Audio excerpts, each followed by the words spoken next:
You're an ADC player and you have no idea on why you're buying what you're buying. Well, this tiny presentation should help you understand a bit more how itemization works. What do we buy and when do we buy it? We pick items based on these tiny 3 topics, which is champion synergies with the items that we're buying, gold efficiency of the items, and broken interactions. The 3 archetype of builds that we can actually find in the game are hyper carry, on it, and broken interactions. That's how I like to call them. Let's start with hyper carry. The formula is quite simple. Raw damage plus average attack speed equals DPS. So this build works mainly on a lot of AD and a decent attack speed. We statistically aim to at least 75% crit to then fill with situational items that also give AD.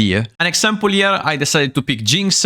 Jinx is a champion that of course has no on-it effects on his kit, so a crit build suits are way better, especially because air rockets deal 110% of air AD, so the more AD you have, the more damage the rockets will do. In this case, we have a new item which is called Exoptics. You can always search on Google, it's really easy nowadays to find the first 3 items, and the first 3 items right now are Exoptics, Phantom Dancer, and Infinity Edge. You can change Phantom Dancer with Runans if you see that there's a lot of enemies, but generally speaking, 95% of the times you're not going wrong with the first 3 items. From there, we are gonna go Guardian Angel, which is not one of the best gold efficient items, but the fact that you can resurrect yourself just makes it a wonderful item, especially because it also gives AD, which is what we need on an hyper carry build. There's not a blueprint on how a build works. You simply want to understand that a well-rounded build has everything, so lifesteal, attack speed, and attack damage in this case. Back in the time, we were obtaining lifesteal by using Bloodline.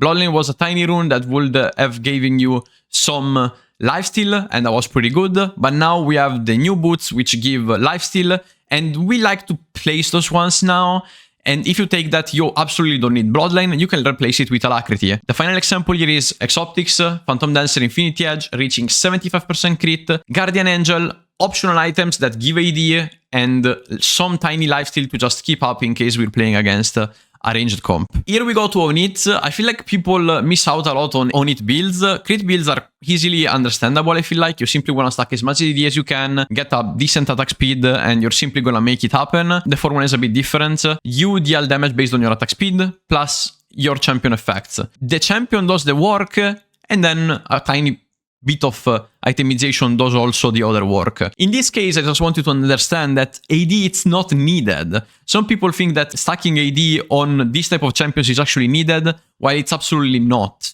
The only thing that AD does is help you to finish the kill, but most of the damage before reaching that point is basically made by your first 3 items, which don't necessarily even have AD. With this type of builds, we aim to proc our effects as much as possible to deal some type of consistent DPS. Compared to a crit build, we can itemize in a more flexible way. We don't have to buy only AD, because AD doesn't scale up our build properly.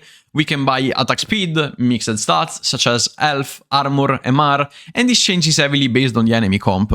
An example that we have here is Varus, playing 3 on-hit items with a lot of attack speed, mixed statistics, that does a really good type of damage if you manage to consistently hit, and then simply going for a tank item because the enemy team has mixed damage. Now we talk about broken interactions. The formula is impossible to calculate simply because this is based on interactions.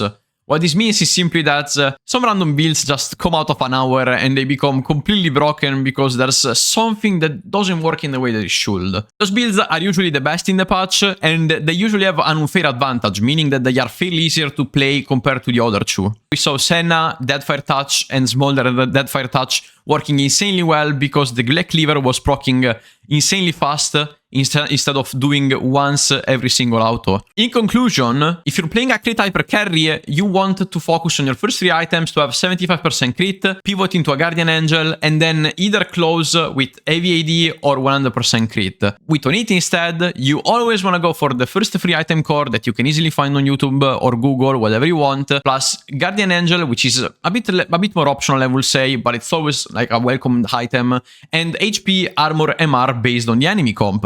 Broken interruptions, we said it, just copy them, it's the easiest one of them all. I want to thank you all for watching this tiny presentation. Itemization is not that hard if you think about it. The hard part is probably to decide which components to buy before getting the closed item, because different components have different gold efficiency And some of them don't necessarily have the value of the price that they have. So if you would like to see a video of me explaining you in which way you have to buy which item, make sure to leave a like, comment down below, and if you enjoyed, make sure to book a session on Eneino.it. That will mean a lot to me. Thank you so much, guys. Have a good day.